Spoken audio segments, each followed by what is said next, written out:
Hello to all of God's beautiful people. Hello to all of the children of God out there who have the peace that surpasses all understanding. Hello to those of you who God has their mind in perfect peace. Your mind is at peace. Your mind is at rest. And you have no place for panic. If you are new to my channel, hello to you. And thank you so much for subscribing. How greedy and selfish is it for someone who doesn't have control over their own mind, but they want to control yours? A person so devoid of peace that they panic when they can't control your perception. Why the narcissist panics when they realize they can no longer control your perspective? Narcissists think they have mind control over you. They brag to their friends about how they're able to control you very easily. They think they can snap your fingers and tell you what to do, tell you how to think. They think that they can make all of your choices for you, all of your decisions. What's up with this narcissist's excessive need for control? What is it about control that has them so obsessed? Narcissists understand the basic concept of the mind controlling the body. This is why they want to grab a hold to your mind and not let go. They figure once they have your mind, they have everything else. Once they have control over your mind and they can move your mind with the puppet strings, they can do whatever they want to do to you, whatever they want with you. This is why they want to be the head. They want to be first. They want to be in control, because they realize that the head controls the whole body. Narcissists want to control your thoughts. They want all of your thoughts to be funneled through them. They want all of your thoughts to go to them. Controlling a person's thoughts is basically witchcraft. Narcissists have this spirit of witchcraft on you. This is why they love to manipulate people. Narcissists themselves are vexed with a spirit they cannot control. They don't have control over their flesh, and therefore they seek to control others. Particularly, narcissists want to control your mind through something called perspective. And what is perspective? Your perspective is the way that you look at things, the way that you think about things. Narcissists want to take away your particular thoughts and replace them with theirs. They feel like they are the only ones who are correct. They feel like they know what's best. They feel like it's best for you to think exactly like them. In other words, they want you to lay down your whole self and pick up them. They really don't want you to think at all. They want to be able to think for you so that they can be in complete control. Perspective is kind of a big word, kind of a complicated word. So let's look at some other ways that we can describe your perspective. Your angle, your outlook, and your opinion. Your vantage point and your interpretation. Your belief, your feeling, or your impression.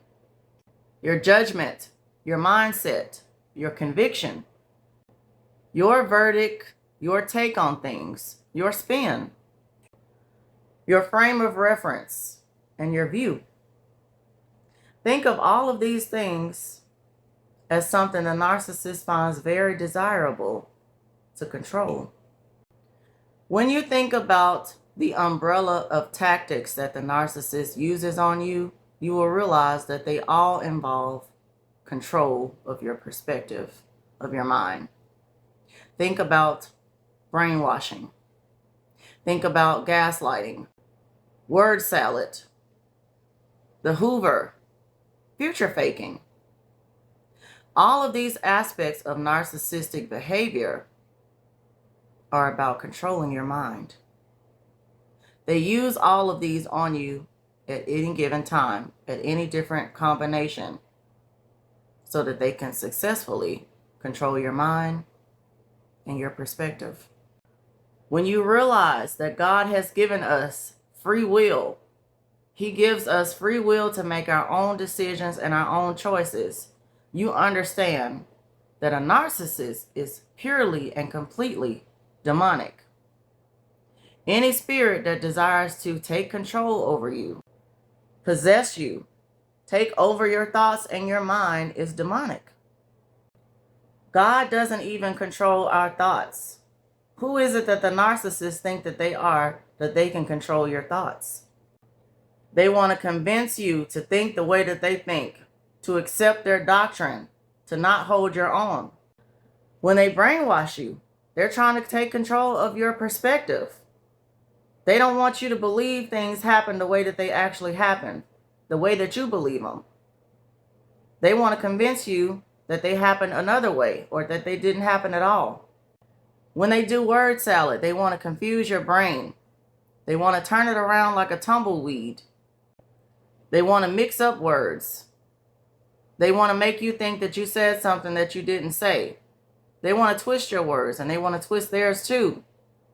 This is all an attempt to take control of your mind and take control of your perspective.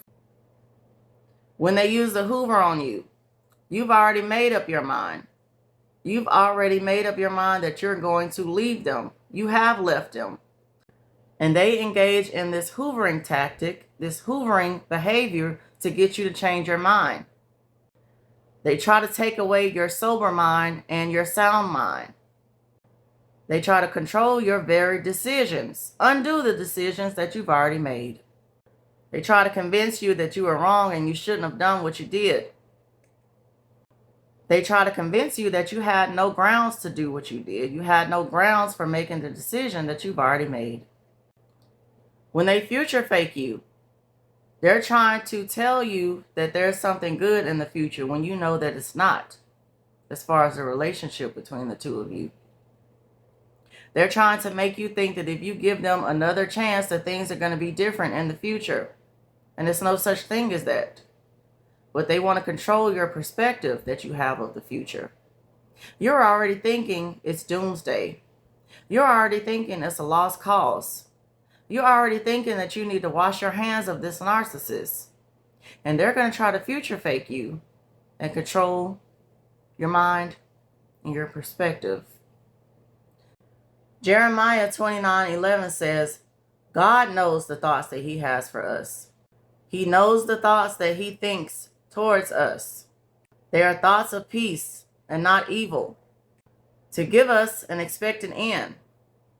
God knows the thoughts that he has towards us, not the narcissist. God knows the thoughts, not even us. He says, eyes haven't seen, ears haven't heard, the things that God has prepared for those who love him. Even we don't know. So how is it that a narcissist thinks that they can know and go so far as to control your thoughts? God says, lean not to our own understanding. If we can't lean to our own understanding, we for sure can't lean to the understanding of a narcissist. God doesn't have evil thoughts towards us, but a narcissist does. God doesn't have evil plans for us, but a narcissist does.